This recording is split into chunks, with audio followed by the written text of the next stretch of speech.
Salut à tous, bienvenue dans un nouveau tuto spécial drone, le Phantom 4. Et aujourd'hui, on va regarder comment se présente l'application de DJI Go. Let's go. DJI Go, let's go. Ouais, c'était lourd. Ouais, c'est bien ce que je pensais.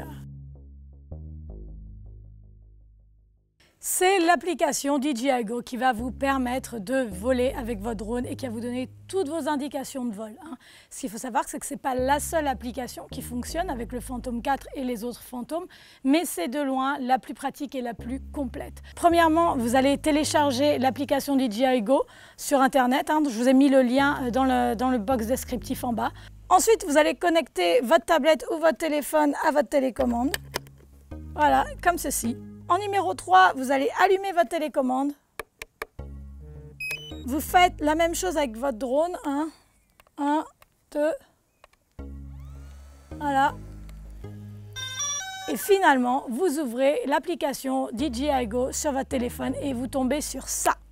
Comment se présente cette application? On va survoler rapidement les différentes options. Par exemple, si vous appuyez sur ce petit bouton ici, ça va vous permettre de faire décoller votre drone automatiquement, tout simplement en faisant glisser la petite bande jaune qui est ici, sans toucher la radiocommande. Vous pouvez l'annuler en appuyant tout simplement sur « Annuler ».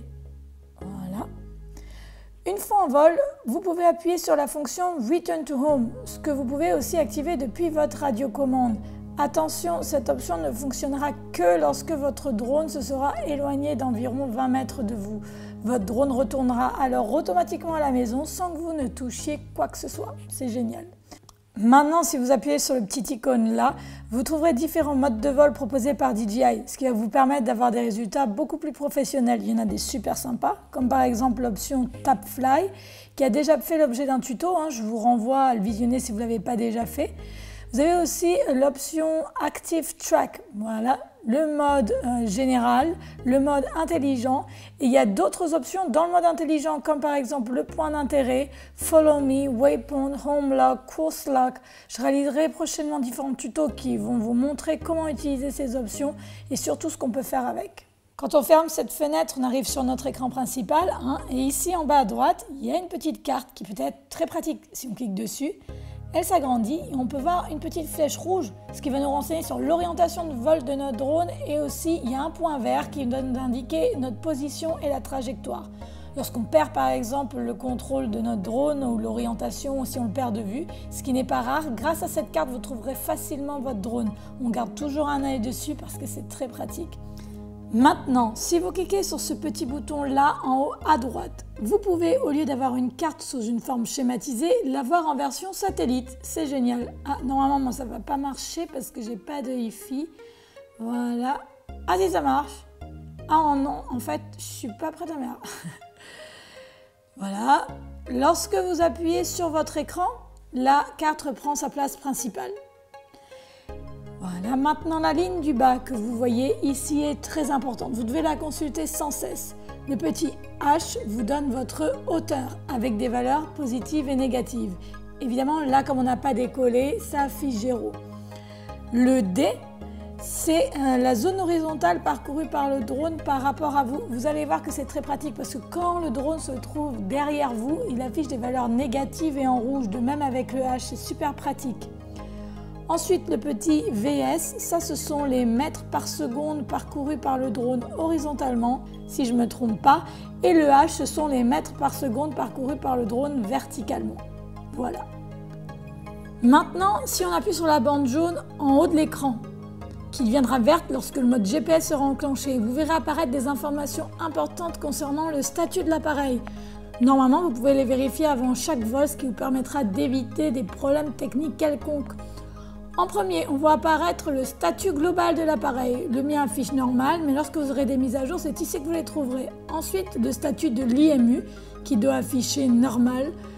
Tout comme l'ESC statut, le compas, c'est ici que vous allez calibrer.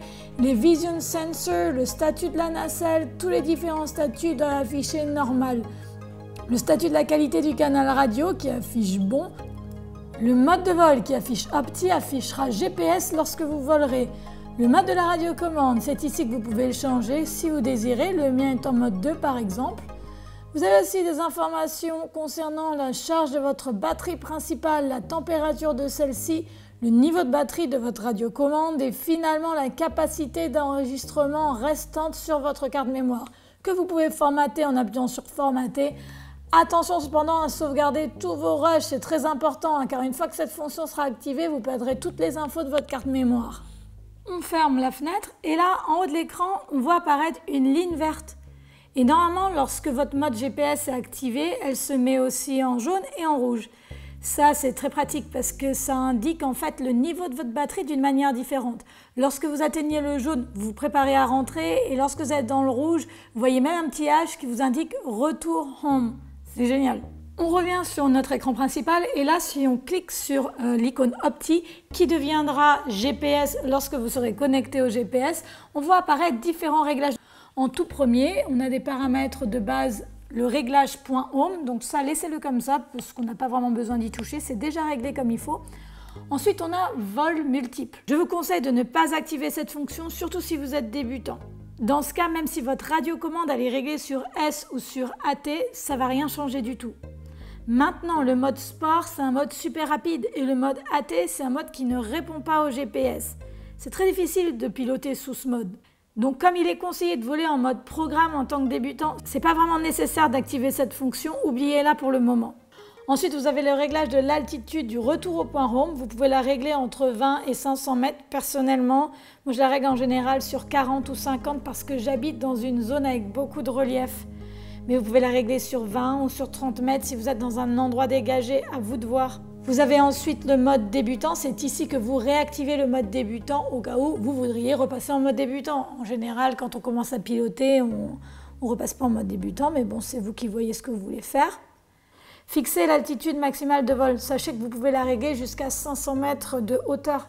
Cependant, on est réglementé à 120 mètres. Et un conseil, laissez-la à cette altitude. Vous pouvez créer un accident, vous pouvez avoir une amende.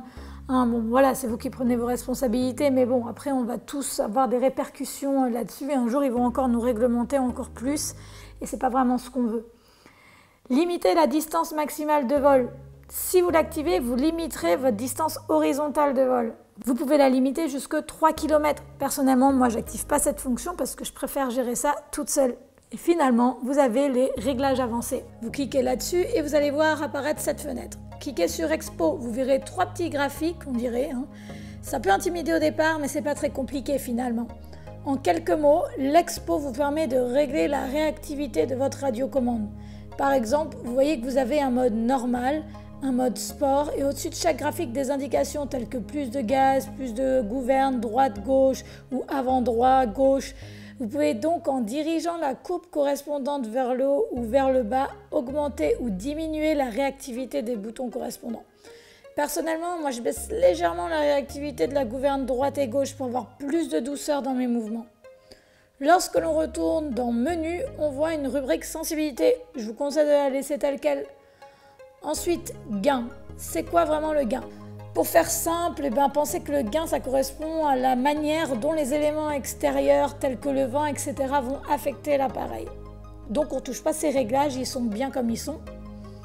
Dans Capteur, c'est ici que vous allez trouver les infos sur votre IMU et sur votre compas. Et c'est ici que vous viendrez les calibrer en temps voulu. Je vous renvoie sur mon tuto sur les calibrages.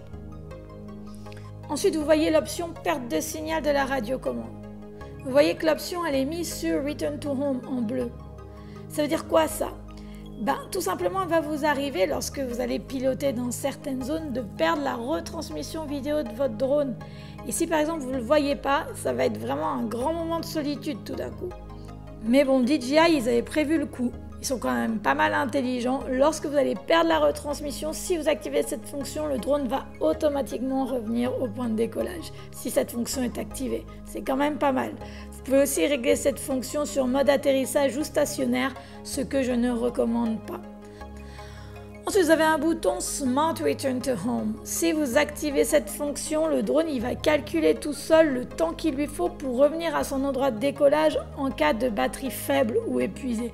Vous pouvez l'activer ou pas, c'est à vous de voir. Ensuite, allumez les LED latérales. Vous pouvez également activer cette fonction ou pas. Apparemment, il y a des LED qui s'allument durant le vol, c'est ce que j'ai compris. Mais moi, j'en ai jamais vu pour l'instant. Ça peut être une fonction à désactiver si vous faites des films, hein, parce que la dernière chose qu'on veut en tant que filmmaker, c'est d'avoir des flashs de lumière qui apparaissent sur nos rushs. Personnellement, moi, cette fonction, elle m'a jamais dérangée parce que je n'ai jamais vu de lumière flashée. Bon, je vous tiendrai au courant si ça arrive. Pour l'instant, je l'ai activée. Je la désactiverai peut-être par la suite. Sur le menu à gauche, lorsque l'on appuie ici, on voit le système de navigation visuelle apparaître, ce qui correspond à la détection d'obstacles en général. En 1, on a la détection d'obstacles avant, que je vous conseille d'activer, c'est toujours très pratique, mais par contre, ce n'est pas infaillible. Je vous rappelle que le drone, il ne détecte les obstacles que lorsqu'il avance. Je vous conseille donc de regarder mon tuto sur l'option TapFly où j'explique la détection d'obstacles. Autre option disponible avec TapFly, celle-ci.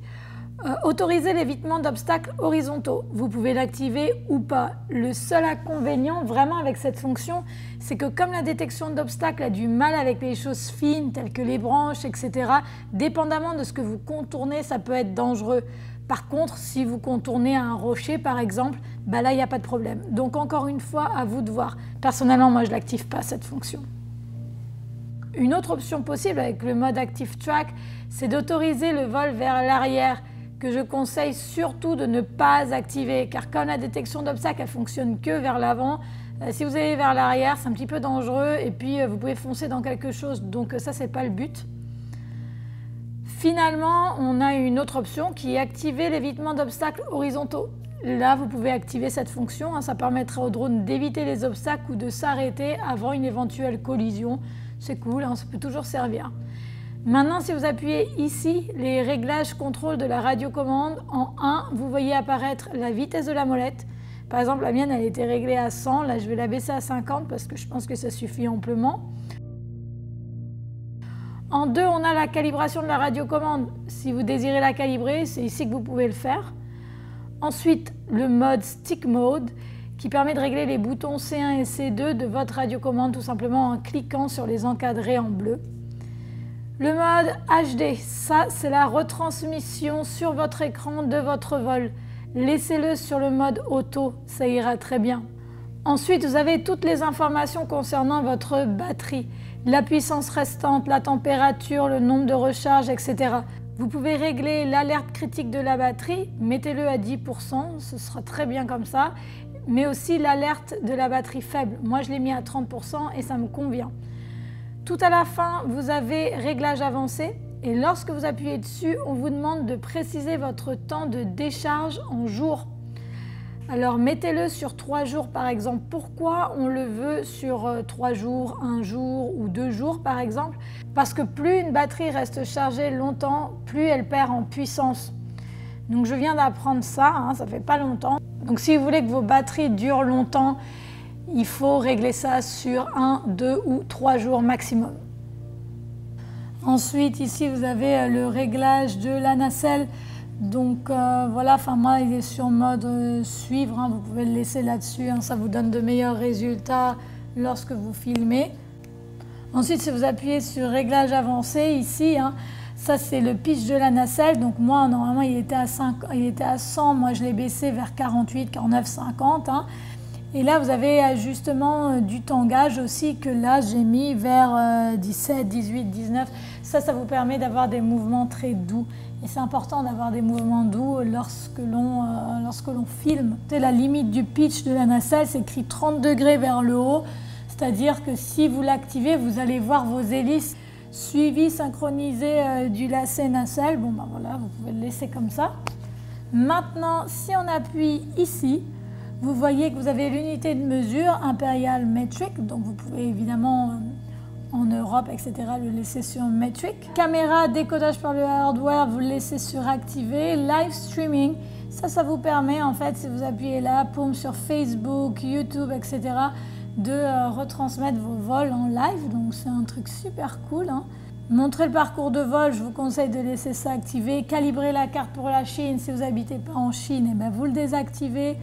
Mettre la carte en cachet en arrière-plan, là vous pouvez l'activer ou le désactiver. Je vous expliquerai plus tard dans un tuto à quoi correspond cette fonction.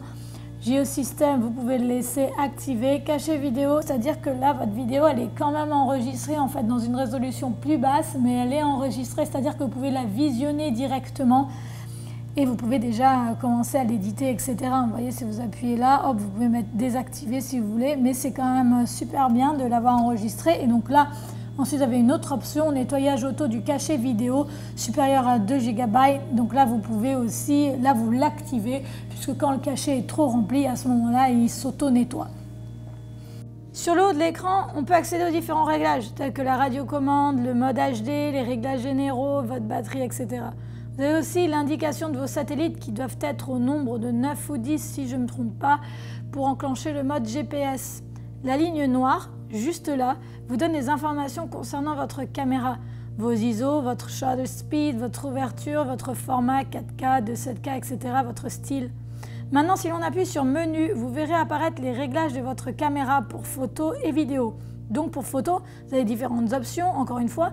Si vous appuyez sur le premier, photo, vous pouvez prendre un cliché unique en HDR, les clichés en rafale, en AEB. Je pense que ça sont différentes expos ou des clichés minutés. Donc c'est super sympa. Ensuite, pareil, vous pouvez régler la taille de l'image, le format, la balance des blancs, le style ainsi que le filtre digital. Si on passe dans caméra, je vous renvoie à mon tuto sur les réglages de caméra, où là je vous explique beaucoup plus en détail en fait.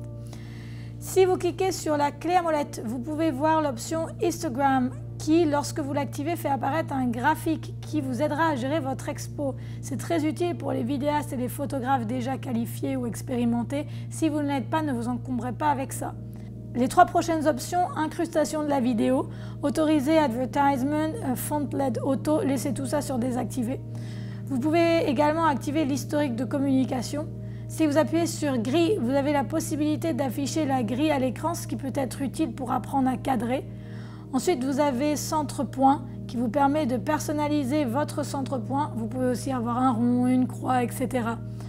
Anti-sentiment, laissez-le comme ça. Et finalement, vous pouvez formater votre carte SD ou réinitialiser tous vos réglages ici si vous le désirez.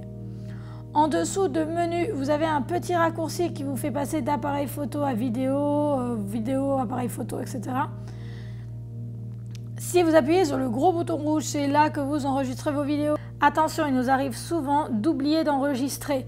Ça fait rire certains, mais c'est vrai que quand vous allez penser à tout ce qu'il faut, à vos réglages, à vos machins, etc., il peut vous arriver d'oublier de filmer. Ici, vous pouvez réviser vos vidéos déjà enregistrées. Et finalement, les petits curseurs ci-dessus sont vos réglages automatiques et manuels de votre expo, shutter et ISO. Laissez-les sur automatique si vous n'avez pas de filtre. Si vous avez des filtres à ce moment-là, mettez-les sur réglage manuel et gérez vos réglages manuellement. Voilà, pour aujourd'hui, c'est déjà pas mal. Voilà, c'est fini pour aujourd'hui. Merci à tous d'être de plus en plus nombreux à me suivre sur la chaîne. Vraiment, vous êtes géniaux. Vos commentaires me font super plaisir. Si vous avez des questions, n'hésitez pas à le mettre dans les commentaires en bas. J'essaierai d'y répondre si c'est dans ma capacité. N'oubliez pas de vous abonner si vous ne l'avez pas déjà fait. Et puis, je vous dis à la semaine prochaine pour un nouveau tuto. Bye!